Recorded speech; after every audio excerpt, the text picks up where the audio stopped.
Halo, assalamualaikum warahmatullahi wabarakatuh. Balik lagi di YouTube channel aku. Yeay.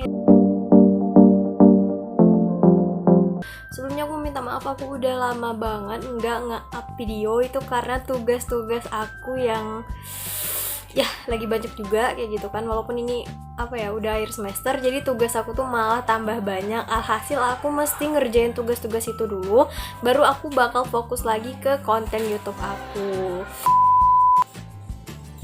Nah, oke, di video kali ini aku bakal ngasih tahu ke teman-teman gimana caranya untuk bisa ikutan badan eksekutif mahasiswa yang ada di universitas maupun yang ada di fakultas kalian.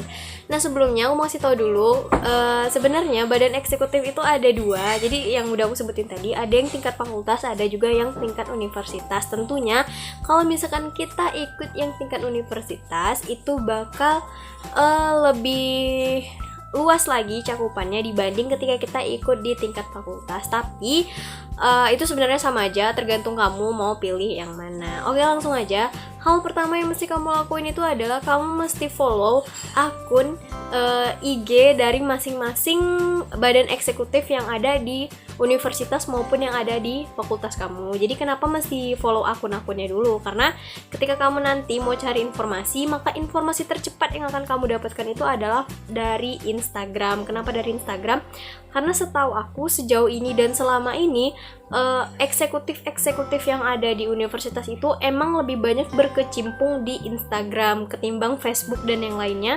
Aku ngerasa emang Instagram ini adalah tempat yang paling banyak digunakan akun-akun eksekutif ya. Jadi aku sekarang lagi bahas yang eksekutif. Itu banyak banget, silahkan kalian follow akun-akunnya. Dan kalian tuh sebenarnya juga udah bisa scroll ke bawah. Itu tuh bisa kalian lihat kalau dulu tuh syaratnya tuh gimana sih biar bisa ikutan badan eksekutif.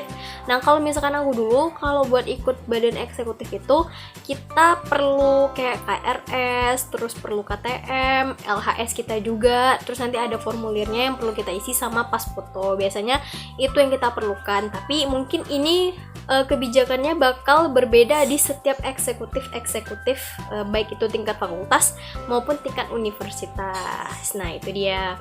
Terus, yang kedua yang mesti kalian lakuin itu adalah silahkan cek kapan kira-kira mereka akan melakukan open recruitment. Nah, biasanya ini open recruitment ini tergantung ya. Kalau misalnya kepengurusan mereka udah habis, mereka bakal dilantik dulu. Maksudnya mereka bakal kampanye dulu nih, kampanye untuk pemilihan gubernur atau presiden mahasiswanya. Terus nanti mereka dilantik, yang terpilih akan dilantik. Terus nanti baru mereka akan melakukan OR. Nah, OR-nya itu juga nggak langsung OR untuk keseluruhan. Biasanya kalau misalkan dengan universitas, mereka bakal OR dulu kementeriannya, kepala menterinya, terus nanti baru stafnya. Nah, itu. Dan untuk jadi kepala menteri pun itu ada syaratnya loh. Ada kayak misalkan kamu harus tahun segini, harus semester segini, dan untuk jadi staf juga gitu. Ada tahun-tahun tertentunya. Sama kayak di fakultas, kalau misalkan di fakultas itu namanya tuh gubernur. Nah, ada gubernur mahasiswanya, nanti ada wakilnya, ada DPH-nya, terus nanti cari kepala departemennya. Jadi kalau di fakultas itu namanya kepala departemen atau biasa disebut dengan kadep. Terus nanti baru di bawahnya itu staff-staffnya. Nah, kamu silakan cari. Dan kalau misalkan open recruitment-nya itu belum ada, kamu coba DM aja admin yang megang akun itu. Kamu coba DM, kamu coba tanyain, dan biasanya mereka bakal ngasih tahu itu kapan. Dan kalau misalkan kamu udah tahu, kamu silakan persiapkan berkas-berkasnya kayak gitu. Nah, poin yang ketiga, kalau misalkan kamu udah tahu informasinya, kamu silakan siapkan berkas selengkap-lengkapnya untuk bisa ikutan OR badan eksekutif mahasiswa ini. Dan tentunya selain penyerahan berkas, nanti kamu juga akan ada sesi wawancara. Nah, sesi wawancaranya ini kamu bakal ditanyain seputar badan eksekutif mahasiswa dan seputar departemen ataupun kementerian yang kamu pilih ketika nanti kamu jadi staf ahli. Itu dia. Nah, perlu teman-teman tahu ya, aku mau ngasih informasi bahwasanya kalau misalkan kamu masih baru, masih semester 1 atau semester 2, kemungkinan kamu belum bisa jadi staf ahli. Kemungkinan kamu bakal jadi angkatan muda gitu. Jadi angkatan muda tuh seperti anak magang kayak gitu. Kamu kayak anak magang di BEM itu, dan kamu tuh bakal ngeliat gimana sih proses-proses dalam mereka merealisasikan program kerja yang mereka rencanakan kayak gitu. Jadi kamu bisa tahu gimana sih anak-anak BEM tuh kalau bikin proker tuh gimana, terus rapatnya tuh gimana, sistem rapatnya tuh gimana kayak gitu. Kamu bakal ngeliat semuanya di situ ketika kamu nanti jadi angkatan muda.